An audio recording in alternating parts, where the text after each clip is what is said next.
Kita sebagai hamba Allah sentiasa berdoa kepada Allah dan tertanya-tanya bila agaknya Allah akan menjawab doa kita. Kita yang sentiasa memerlukan dan sentiasa dalam kesusahan.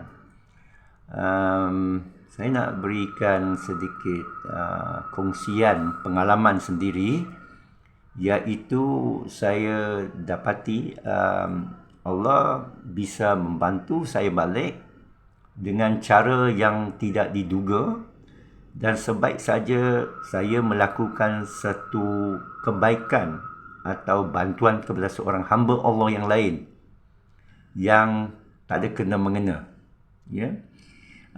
Ia tepat seperti mana ayat dalam Al-Quran, in tansullaha yansurukum wa yusabbit aqdamakum. Sesungguhnya siapa yang bantu urusan Allah, Allah akan bantu urusan dia dan menguatkan kedudukan dia, kaki dia atas muka bumi. Bantu urusan Allah, banyak cara disebut dalam Quran. Membantu orang lain dalam kesusahan dengan niat tidak ada ingin apa-apa balasan keduniaan. Bersedekah,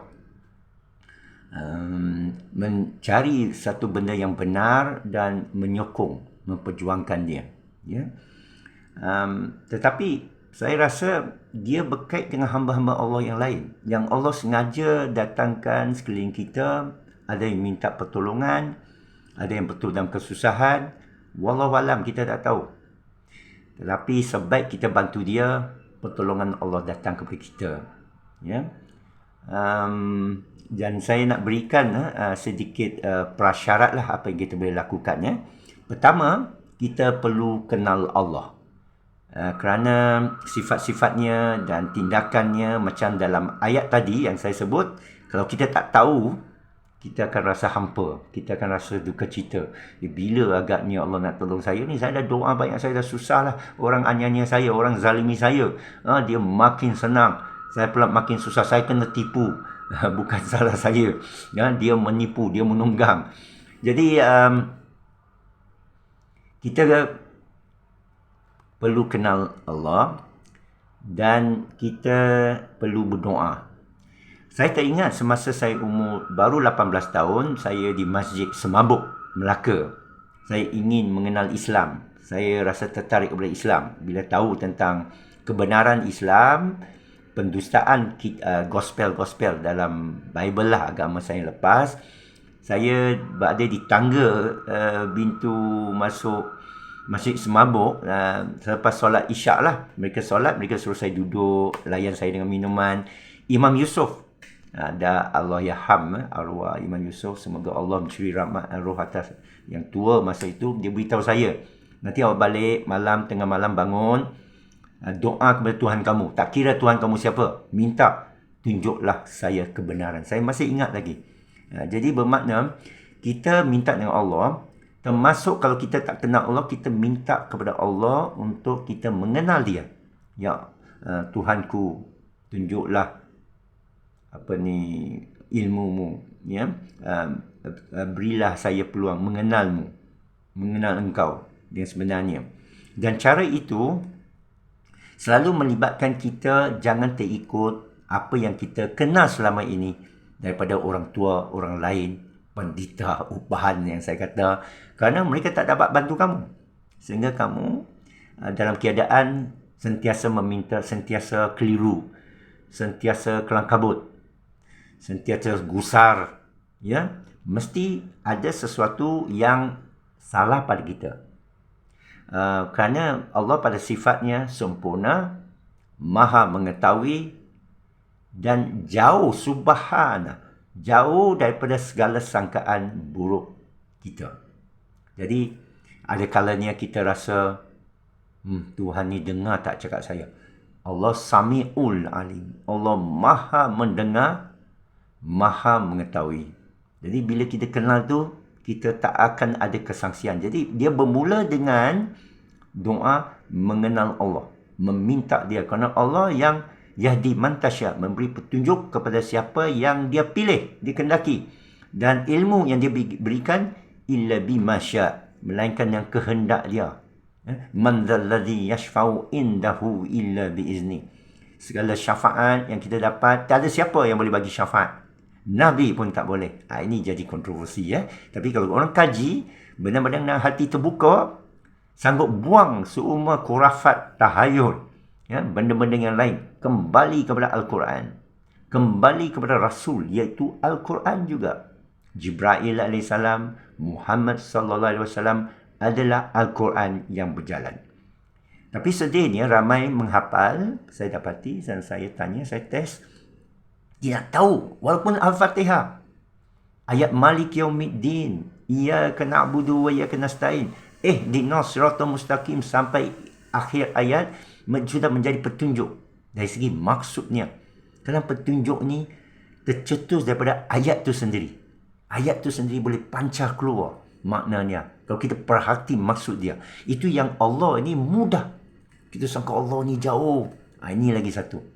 Sebelum kita dapat terima rahmat Allah ni, kita dah letak hijab diri kita, Allah kata, yang zalimi dari segi fahaman kita, tanggapan kita. Ya, orang lain boleh bantu. Benda lain lebih power. Nanti rezeki saya habis. Kita tak nampak. Kadang dia datang dari arah tak duga, bermakna kadang kita tengok keadaan itu tak ada benda. Lombong aja. Akhirnya jadi sunway. Sunway lagoon. Jadi nilai itu dari Allah, bukan dari makhluk. Dan Allah dah beri tip. Kadang dia nak naikkan kita satu dunia, satu alam, tak boleh turunkan kita. Kadang dia nak turunkan kita satu alam, satu dunia, tak boleh naikkan kita. Itu sudah bagi tip, sudah bagi hint, clue, bahawa dia lain daripada apa kita sangka. Kita kena sentiasa bersihkan sangkaan kita. Dalam apa jua keadaan, tak boleh putus asa. Ya. Ia hanya datang kepada orang yang mula sekali meminta ilmu mengenai Allah. Ya. Bersihkan hati, jiwa daripada semua sangkaan buruk. Itu yang letak pada diri sendiri. Menjauhkan diri daripada yang memberi rezeki yang sudah jamin. Kita tak terjamin takwa kita, kita kena wa may yattaqillah, kena usahakan. Kena ihdinas siratal mustaqim, kena minta dia memberi petunjuk. Tapi sedihnya keturunan kita terbawa-bawa banyak perkara, dia anggap dia sudah ahlu syurga, tak perlu kenal. Jadi saya tujukan sesi ini kepada mereka yang susah, yang perlu pertolongan, yang selalu tanya saya macam-macam ya. Saya bukan tahu apa. Saya umur 18 baru mengenal Al-Quran. Alhamdulillah.